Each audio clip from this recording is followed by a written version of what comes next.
Good afternoon, folks. Actually, it's not really afternoon anymore. It's pretty late into the evening of Eastern time. Uh, it's 2 days after Christmas, and I'm doing a follow-up video. Um, I recently built this chisel cabinet, and I just want to finish up the video on this one. My chisel used to be over here, and it got displaced because I built this this organizer for my what are these things called? These are clamps. Yes, my clamp organizer. My clamp used to be all over here, and due to the fact that I want to expand my shop and I want to have my entire shop wide open. Hi, my son, Killian. He's going to be working in my shop a little bit eventually. But the clamps are basically all over here, and I can't even walk through my shop without banging my head onto the clamp. So therefore, I decided to build an organizer that's against the wall and not bumping my head onto it. So moving all the clamps onto this wall displays all my chisels. So once the chisels get displaced, it's all over on the table, and I need to rebuild areas for it. This is the best solution I can come up with, and as compact as I can into this tiny little area. I know that it's kind of hard to see because this drill press is in the way in front of it, but in this tiny shop, I have to make do with the space. Is that it's actually able to be lifted up and be perfectly in this tiny little space. I can actually get to each chisel as I need it. It is supported by struts underneath, and I can open up without having any issues. So the struts are strong enough so that I can actually get to it without actually the struts on the bottom is not strong enough without actually having my hand letting go of my hand. So therefore I do actually have to increase the weights on those, but I'll replace those struts. But the build of these are made with leftover oak flooring. I resalvaged these wood.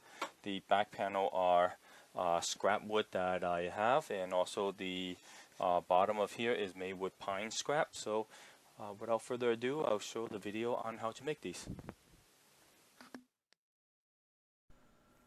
I started by cutting up some old red oak flooring that I had left over from an older project.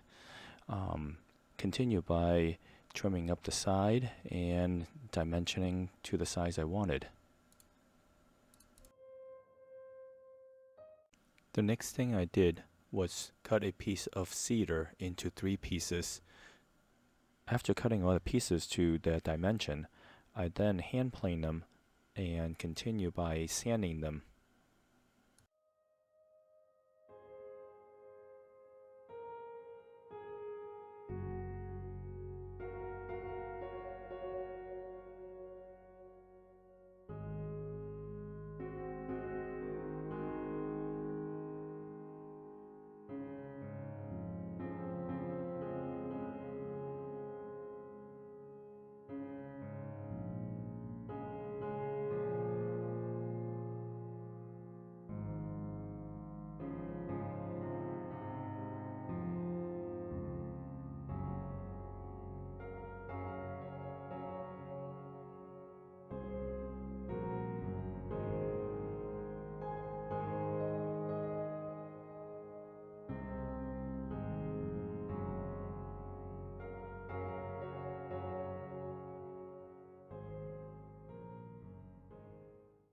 Now it's time to cut the rabbit for the back panel.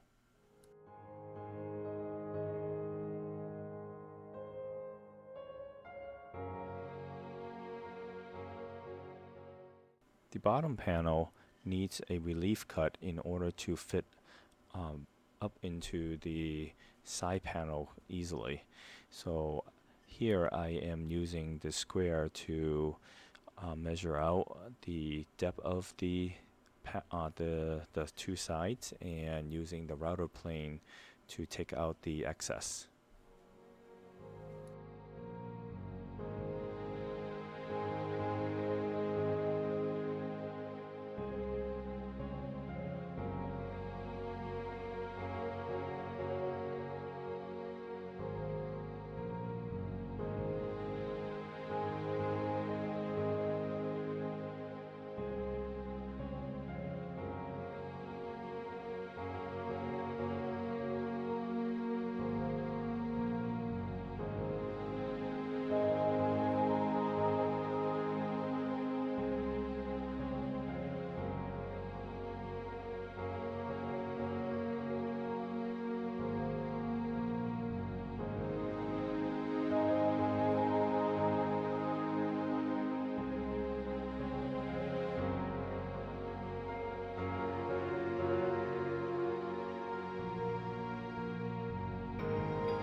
I use this big router bit to create lock miter joints. Instead of using the normal picture frame 45-degree miter joints, these lock miter joints is much stronger. We are almost at the home stretch. I am doing final hand sanding and gluing up the miter box.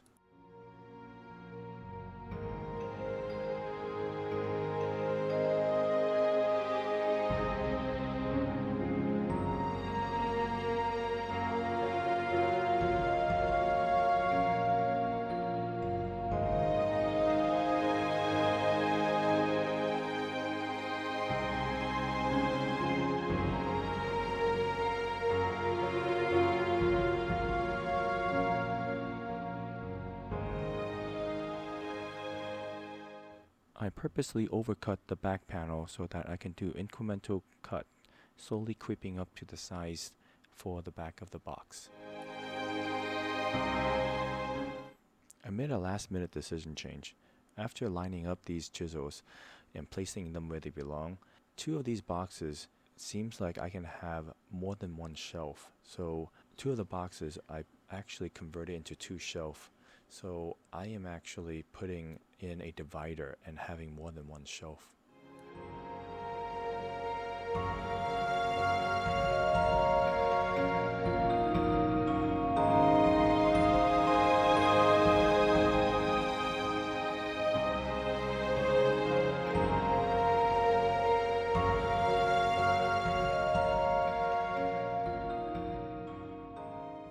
In order to keep the chisel from falling, I am using magnets, and I am embedding the magnets behind another piece of wood. I add a dado to the wood and inset the magnet and glue the wood on top of the back panel, so therefore the magnet is unseen.